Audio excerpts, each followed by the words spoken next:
Today, we are undertaking a thorough examination of one of the most explosive and culturally revealing criminal conspiracies in the history of American higher education.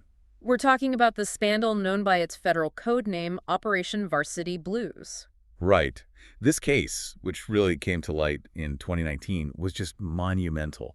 It completely ripped away the veneer of meritocracy. It really did. It exposed the extraordinary and, criminal lengths that some wealthy parents were willing to go to guarantee undergraduate admission for their children. And not just to any schools. We're talking about some of the nation's most prestigious universities. Exact. We're going to be looking at some extensive source material today, really getting into the details of the core mechanisms of this fraud, the crucial players, and the lasting systemic implications this whole saga has had. And it's all about the intense pressure surrounding elite college admissions in the United States. To really grasp the gravity of this, you have to understand the scale immediately. This wasn't just a one-off thing. No, not at all. This was a sophisticated, decade-long criminal enterprise. We're talking over $25 million. $25 million. Channeled illegally by 33 parents just between 2011 and 2018. And when the charges were finally announced, at least 53 individuals were implicated. Which makes this the largest case of its kind ever prosecuted by the U.S. Department of Justice. By far. That $25 million figure, it isn't just a large number. It represents a comprehensive system of corruption. And to understand how that infrastructure was built and maintained for 7 years, we have to start with the man at the very center of it all. William Rixinger. Exactly. William Rixinger. He was a 58-year-old from Newport Beach, California. And he wasn't just a college counselor, he was really an entrepreneur of fraud. That's a good way to put it. He essentially monetized the anxiety of the elite. He was selling a guarantee for admission to these highly selective institutions, schools that, reject upwards of 90% of their applicants legally. His reach was just incredible. Our sources say Singer boasted that he had unethically facilitated college admission for children in more than 750 families during his career. And we should be clear, not all of those involve criminal acts, but the number is still staggering. It is. But what made his system so effective and so difficult to trace at first was the specific financial architecture he designed to launder all that bribe money. That's the key. He operated through two main entities. There was the Edge College and Career Network, which was his legitimate for-profit consulting LLC. Correct. But the key Worldwide Foundation, that was the criminal engine. And this foundation held the critical status of a 501c3 nonprofit organization. Okay, let's unpack the insidiousness of that 501c3 structure, because that's where the tax fraud element really comes into play. Why did that specific setup work so well for him? It was brilliant in its criminality. You see, parents didn't write a check to Rixinger personally. That would look suspicious. Instead, they'd write a massive check, often in hundreds of thousands of dollars, to the key Worldwide Foundation, and they'd frame it as a donation. A donation meant to help underprivileged youth, supposedly. Exactly. And from there, this payment traveled down two different criminal paths at the same time. Path one being the money laundering to conceal the bribe itself. Precisely. The funds were immediately masked as legitimate charitable contributions on the foundation's books. Then there's path two, the tax evasion component. Because the key Worldwide Foundation was a registered nonprofit. Yes. So the parents could then claim those massive payments, say $100,000 or even $500,000, as legitimate charitable deductions on their personal tax returns. Oh, they were compounding the crime. They were essentially forcing American taxpayers to subsidize their illegal bribes. That's exactly what was happening. It just adds this layer of contempt to the entire conspiracy. Not only were they circumventing the merit system, they were committing fraud against the IRS to make the cry cheaper for themselves. A scheme this sophisticated, running this long, it must have required some tight security. So how did the authorities finally find out about it? The irony is it was a complete accident. Really? Yeah. Federal authorities just stumbled upon the fraud in April of 2018. They were investigating a totally unrelated case. What was the case? They were looking into a Los Angeles businessman named Maury Tobin for an alleged pump-and-dump conspiracy and securities fraud. So Tobin is facing serious charges himself, and he decides to try and buy some leniency by offering up a truly explosive lead. Yes. Tobin, who was actually a Yale alumnus, told investigators that Rudolph Rudy Meredith, the head coach of Yale's women's soccer team, had asked him for a $450,000 payment. Wow, and the goal of that payment. To help Tobin's youngest daughter secure admission to Yale as a phony soccer recruit. $450,000 just to get his daughter in. That level of demand is what finally gave investigators the traction they needed to get inside this secretive world. It was the thread they could pull. The FBI moved swiftly after that tip. Tobin agreed to cooperate. So he wore a wire. He did. On April 12, 2018, he met Coach Meredith in a Boston hotel wearing a recording device. Once Meredith confirmed all the details on tape, he was confronted by the authorities. And that chain of cooperation then led directly from Meredith to the core organizer. Directly to William Ricks Singer. So Singer's whole scheme was undone by a sequence of increasingly desperate informants, starting with a securities fraud defendant just trying to save his own skin. That's right. And once confronted, Singer recognized the gravity of the situation.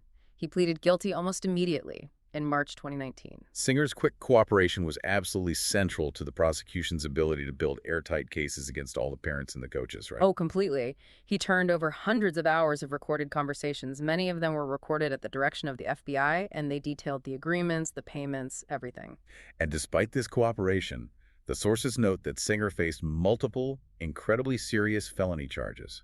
Yes. Conspiracy to commit money laundering, conspiracy to defraud the United States, and the heavy charge of racketeering conspiracy.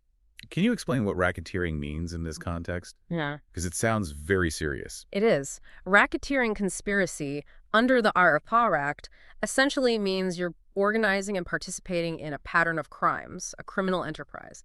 This wasn't just a single bribe. It was a system. It was a systematic racketeering enterprise that spanned years, crossed state lines, and used that foundation to commit fraud, money laundering, and bribery over and over again. It really reflected the institutionalized nature of his crime. And crucially, his cooperation didn't shield him completely. I read that he even faced an obstruction of justice charge. Why was that?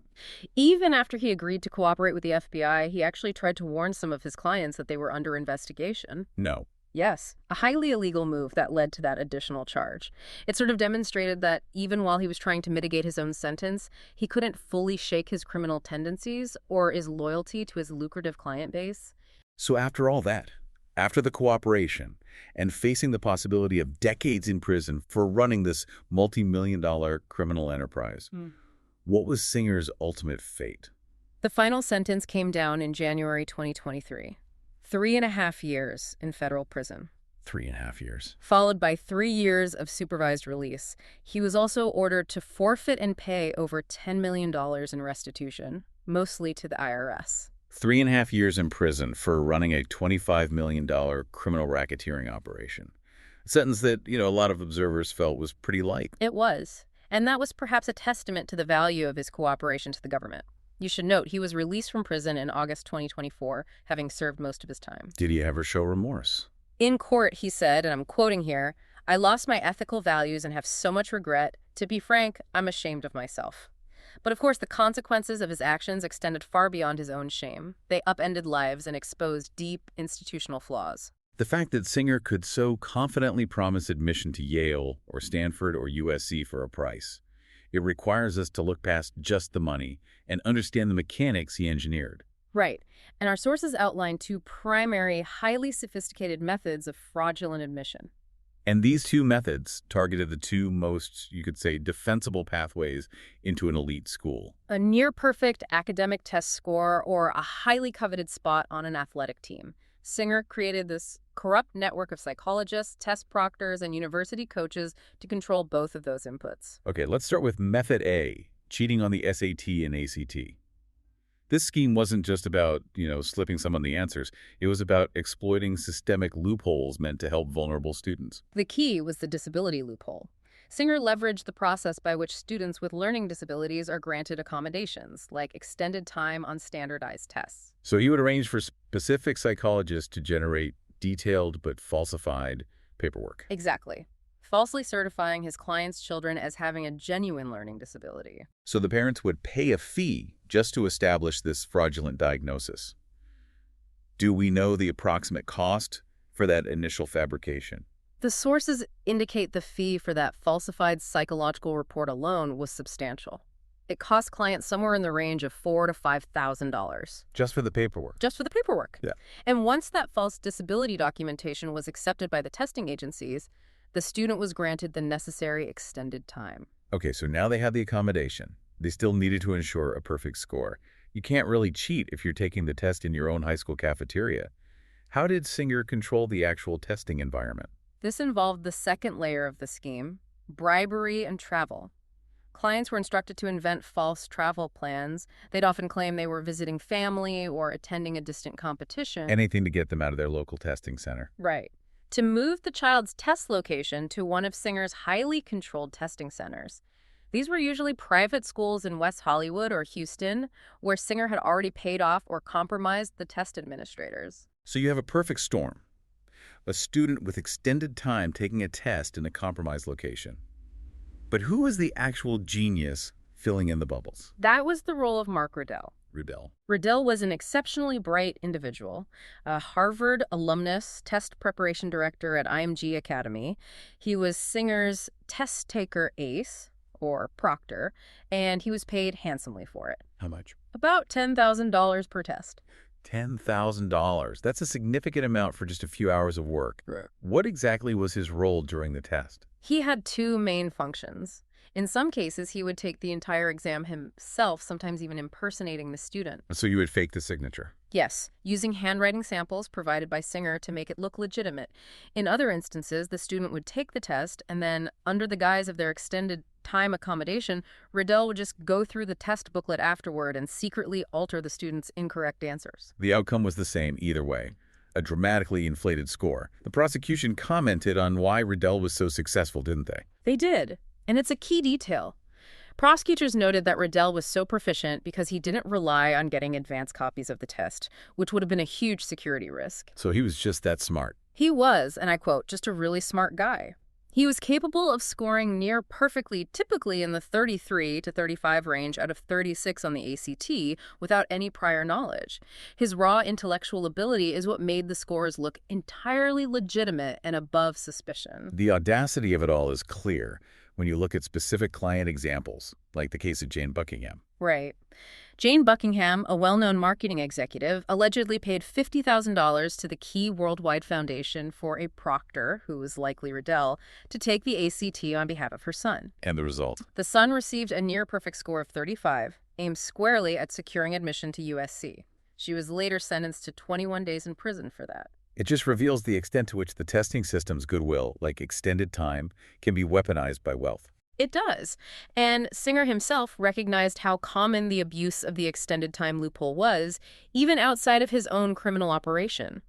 He openly stated that many wealthy families had already figured out that getting their child tested for extended time would provide a competitive advantage, regardless of an actual learning issue. He said, "The playing field is not fair." That brings us to the second core method, which required even more institutional corruption. The fabrication of elite athletic credentials. This method was significantly more expensive. It could cost upwards of $100,000 to over $1 million, but it offered the highest guarantee of admission. Why was it such a guarantee? It exploited the fact that coaches and athletic staff at elite colleges are given this powerful, specialized authority. They can nominate a specific number of recruits, and those nominations trigger a much more favorable, often preemptive review by the university admissions office. So if a coach flags a student as an elite recruit, the admissions office essentially defers to the coach's judgment on their athletic merit, and they often minimize the scrutiny of the academic record. Precisely. So Singer's approach was simple. Bribe the coach to falsely label the client's child as an elite athlete in a specialized sport, often one where recruitment numbers are small, like water polo or sailing or soccer. And once the coach was bribed, what steps did Singer take to create the fraudulent evidence needed to back up that claim? This is where the fabrication became really elaborate and, truly modern. They had to create detailed athletic profiles and documentation. This included using image editing software sources, cite Adobe Photoshop specifically, to superimpose a student's face onto a photograph of another actual person participating successfully in that sport. They'd also forged letters of recommendation from high school athletic directors. The fact that they were digitally placing faces on other athletes is just astonishing. It speaks to the desperation to maintain the facade. It does, and it worked because the admissions officer who's relying on the coach's nomination often didn't perform the due diligence of, tracking down original photos or cross-referencing high school records. They just assumed the coach had done their job. Let's run through some of the indicted coaches and the money they accepted. It really illustrates the scope of this corrupt network. Okay, starting with the man who initiated the whole discovery. Rudy Meredith, the Yale women's soccer coach. He allegedly accepted $450,000. At the University of Texas, men's tennis coach Michael Center accepted about $100,000. Right. And USC was a central point of this. Former senior associate athletic director Donna Heinel and water polo coach Jovan Vabovich allegedly received payments totaling $1.3 million and $250,000, respectively. $1 million.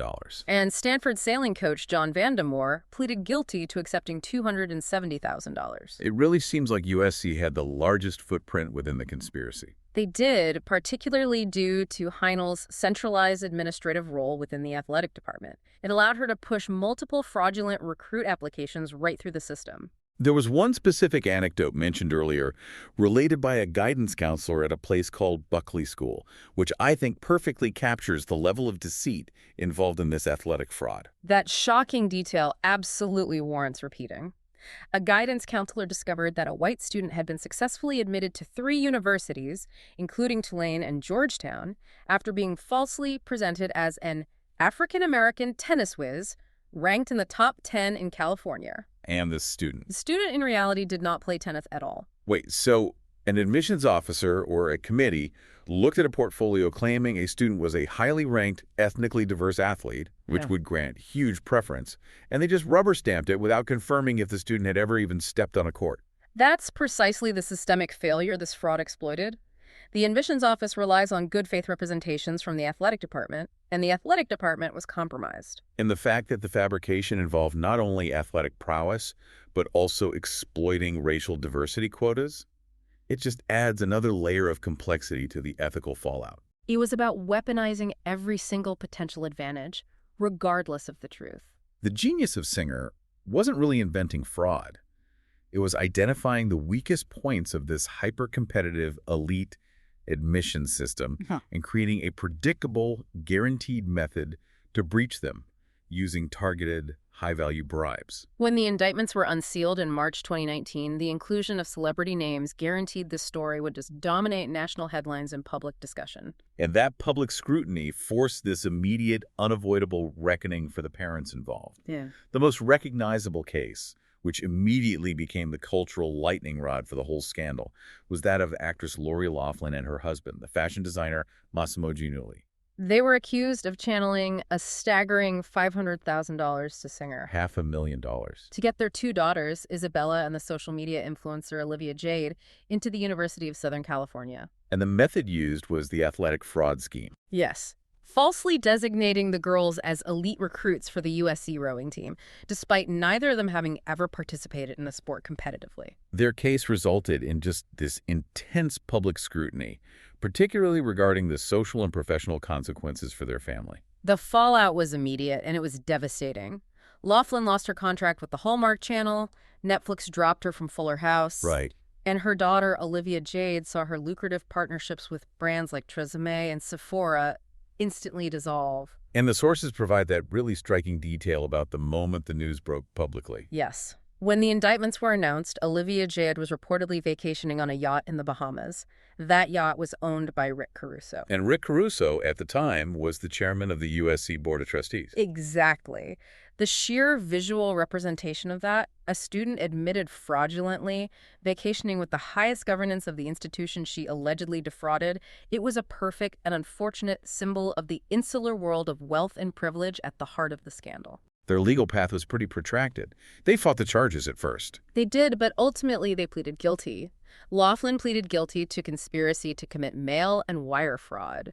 She was sentenced to 2 months in prison, a $150,000 fine, and 100 hours of community service. And Giannulli. He faced slightly more serious charges because of his more active role in the scheme. He received 5 months in prison, a $250,000 fine, and 250 hours of community service. We saw a different path taken by the actress Felicity Huffman, whose crime involved the testing scheme. Huffman accepted responsibility very early on. She pleaded guilty to a single count of conspiracy to commit honest services fraud.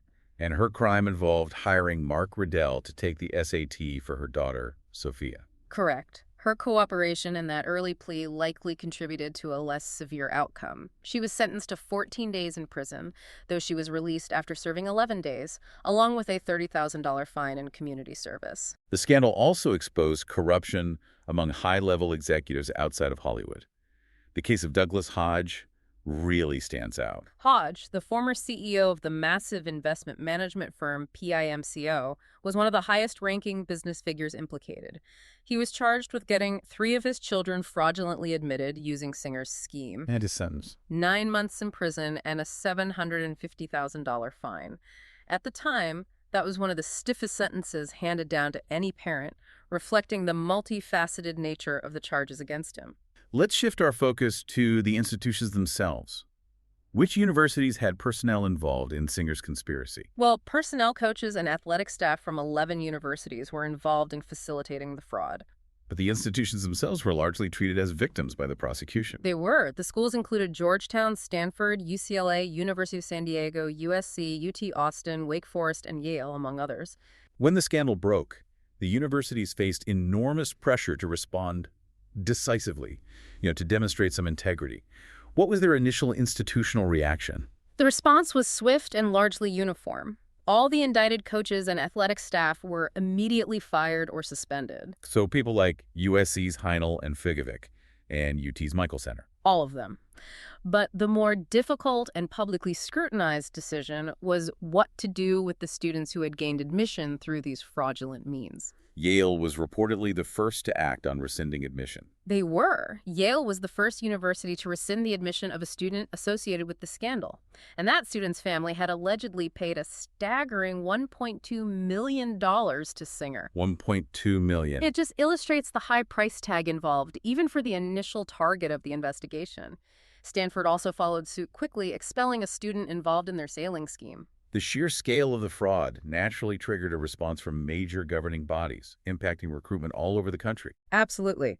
The National Collegiate Athletic Association, the NCAA, which governs college sports, announced plans to conduct a thorough review of all the alleged violations. And that was critical, because if the schools were found to have violated NCAA rules, like using ineligible athletes or improper recruiting benefits, they could face sanctions affecting their entire athletic program. Right, not just the individuals involved. This signal indicated that the fallout would continue to ripple through college sports for years to come. Although the vast majority of parents, 38 in total, eventually pleaded guilty or were convicted, the legal saga continued for years. And the subsequent appeals brought against those convictions revealed some profound complexities in how federal prosecutors chose to define and charge the crime. This is where the legal theory of the prosecution really came under fire. The first parents to go to trial were Gamal Aziz, a former casino executive, and John B. Wilson, a private equity CEO. Their trial in September 2021 focused on their payments for phony credentials to get into USC. And they were both initially convicted on multiple counts of conspiracy and fraud. Their appeals, however, proved to be incredibly consequential. They challenged the very legal foundation of the prosecution's case. And they're successful. They were. In May 2023, the First Circuit Court of Appeals delivered a shock. They vacated most of the convictions for both Aziz and Wilson. And the appellate court zeroed in on the federal law the parents were charged under: honest services fraud.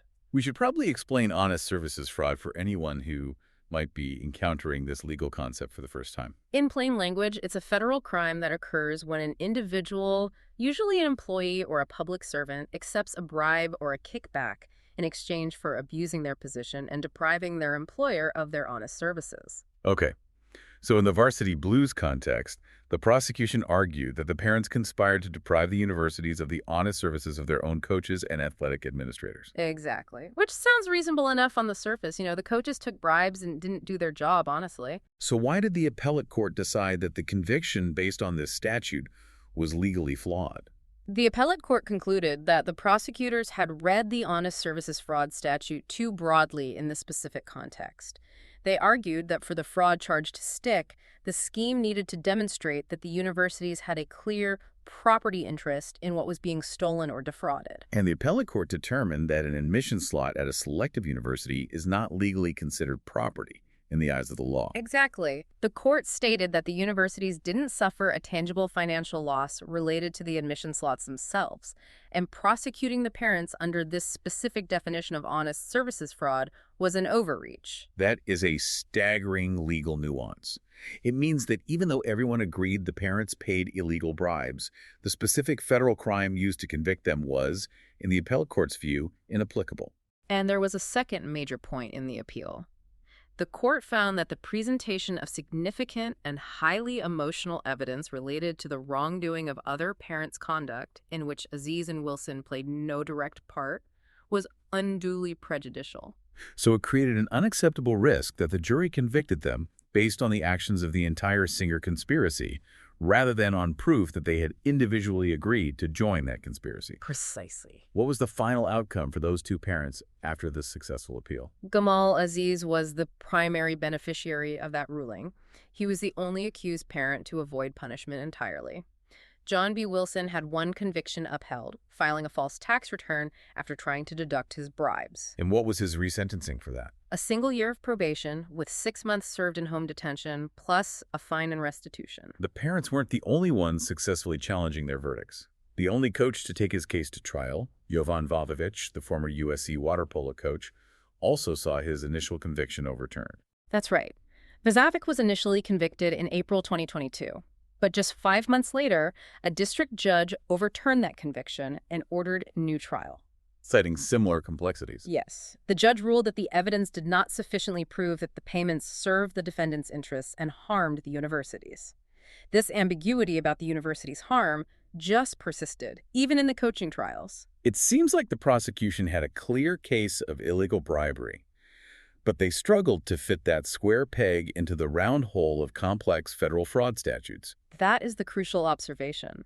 They had undeniable evidence of bribery, but the legal requirement to prove a conspiracy to commit federal wire fraud or honest services fraud against a private, non-government institution proved really difficult to sustain when it was challenged at the appellate level. And we also have to mention the unique case of the sole defendant who achieved a full acquittal at trial. That was Amin Khoury. Khoury was acquitted in June 2022 of bribing a Georgetown tennis coach. What distinguished his case was that his alleged scheme was independent of Singer's key worldwide foundation network. Right, he was accused of delivering $180,000 in a paper bag to the coach through a middleman. And the fact that the jury acquitted him suggests that proving guilt in these admissions fraud cases requires meticulous, overwhelming evidence of a conspiracy. Not all bribery is created equal under the law. The Varsity Blues investigation also had a wider legal ripple effect, didn't it? It increased scrutiny on admissions practices far beyond Singer's operation. Indeed. The fallout generated enough attention that we saw the prosecution of the Harvard fencing scandal, which involved a former coach, Peter Brand, and a parent, G. Jack Zhao. Which was entirely unconnected to Rick Singer. Completely unconnected. But its investigation and prosecution were attributed to the increased focus on admissions resulting from Varsity Blues. Despite that increased scrutiny, however, both defendants were acquitted in December 2022.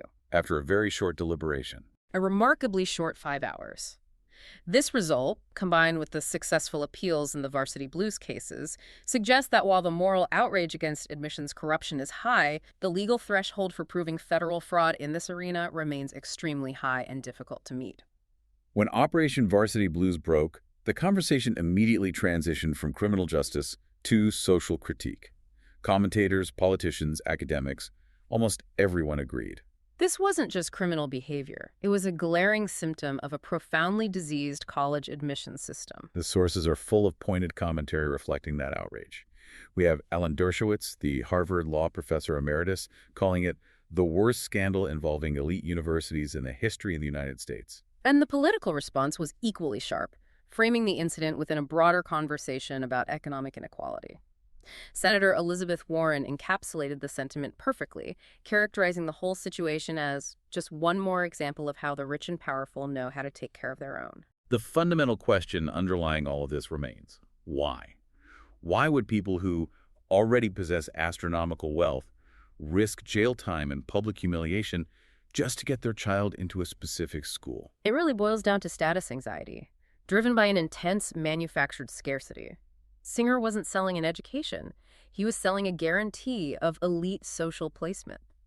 We should look at the legal alternative to fraud. What is the approximate cost of trying to buy certainty through a legitimate donation? Well, the New York Times and other sources estimated that to even prompt an admissions committee at an elite American university to give a second look, a preferential review, to an applicant with moderate grades or scores, a family would have to make a minimum donation of $10 million. $10 million.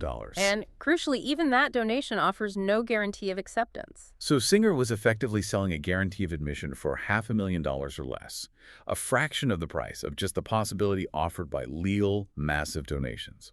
He reduced the price of certainty by 95% or more. This is why he openly stated in court, "I created a guarantee." But there is a crucial psychological element here, too. What's that? A large legal donation buys admission, but it screams privilege. A fraudulent athletic scholarship buys admission, but it screams merit. Ah.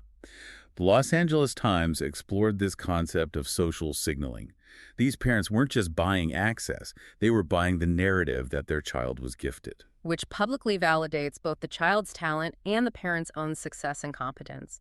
This is critical. The shame of paying $10 million is the public knowledge that your child needed a financial advantage. Whereas the appeal of paying $500,000 for a fraudulent athletic spot is that the public believes your child is an elite athlete, a sign of discipline, talent, great parenting. It speaks volumes about the value placed on the appearance of merit in these elite circles. And this anxiety is continually fed by a perception of scarcity that many critics argue is entirely engineered by the institutions themselves. That's the core argument from publications like The Atlantic. The overall number of college seats in the U.S. is not scarce. Only seats at a very narrow, select group of institutions are scarce. And universities understand that selectivity is a self-reinforcing engine of prestige. Of course. The higher the application numbers and the lower the acceptance rate, the more valuable the institution's name becomes. This engineering creates such widespread status hysteria that we have that anecdotal evidence of parents specifically trying to avoid certain high-quality state schools. Yes, court filings revealed that one of the defendant parents named Arizona State University, a very large, quality public institution, as a school they were specifically trying to avoid. It's not about the quality of the education. It's about social cachet. SU's president Michael Crow has described the scramble for these elite status-granting institutions as a full-blown hysteria. The structural issue is clear. Elite institutions receive far too many qualified applicants. The former president of Harvard, Drew Gilpin-Faust, once famously encapsulated this problem by stating, "We could fill our class twice over with valedictorians." So an academic merit alone ceases to be the differentiating factor because everyone applying is qualified. Then other, often arbitrary or influence-driven, factors gain overwhelming importance. The system is structurally overloaded. It forces parents to seek non-academic leverage. Connecting this to the bigger picture, why does this specific school attended matter so much more in the U.S. than in other countries like, say, Canada? HuffPost highlighted this stark international contrast. In places like Canada, while universities have reputations, they don't exhibit the same extreme disparity in selectivity and prestige, and crucially, employers do not rigidly discriminate based on where a candidate graduated. In the U.S., however, these selective universities have effectively become mandatory gatekeepers. Exactly. They have evolved into critical filtering mechanisms for entry into the highest echelons of socially prestigious and financially lucrative industries, particularly law, consulting, and finance. A University of Oklahoma history professor, Wilfred McClay, noted that parents are willing to game the system, not just because the education is necessarily better, but because the legitimation of social position would be better. And recent empirical research seems to validate this hard link between elite education and high-level success. There was a 2024 study on this. A very compelling one. It systematically analyzed the educational backgrounds of over 26,000 successful and influential Americans across 30 achievement groups, from senators and Fortune 500 CEOs to Supreme Court justices. And what did they find? A very strong, undeniable correlation. These influential groups are overwhelmingly dominated by graduates of a narrow range of just 34 elite institutions. Attending one of these schools significantly correlates with reaching the absolute highest levels of achievement and influence in the country. So the parental anxiety, while it was expressed through criminal means, it wasn't based on a misconception. Attending one of these schools really does tangibly increase a person's chances of reaching the top. Absolutely, the stakes are real. But the Washington Post provided a final, powerful psychological observation that brings us back to the core motivation for the fraud, rather than just the money. But They noted that if the SAT was just a wealth test, wealthy parents wouldn't have had to cheat. The ultimate psychological driver was that the parents had to fake intellectual ability, the one thing they could not buy. they had wealth, power, connections. But they couldn't purchase the appearance of innate intellectual superiority, and that desperation is what drove the entire criminal enterprise. That deep synthesis of wealth, anxiety, and the performance of merit truly explains why this scandal captured the nation's attention so completely. We spent time exploring the intricate depths of Operation Varsity Blues, detailing William Ricksinger's multi-million-dollar racketeering operation. From the fraudulent 501c tax dodge and Mark Riddell's test-taking scam to the extensive Photoshop work used to create phony athletes. We've also reviewed the significant legal outcomes, including the stunning reversals on honest services fraud convictions, which revealed the difficulties prosecutors face in charging this specific type of white-collar crime. The entire episode serves as a powerful illustration of the fundamental instability of meritocracy in the face of immense wealth, and how the purposeful engineering of scarcity by elite institutions creates this massive, pressurized vacuum that criminal organizations like Singer's are eager and able to fill. If we look at the core societal problem that fueled this corruption, the question we must leave you with is this. Given that highly selective American universities have evolved into crucial, almost mandatory gatekeepers for the highest echelons of lucrative industries like law, finance, and government, What structural changes beyond criminal prosecution might be needed in the educational system or the labor market to alleviate the intense, wealth-driven parental anxiety that continually fuels this kind of corruption? that is the enduring challenge. It is.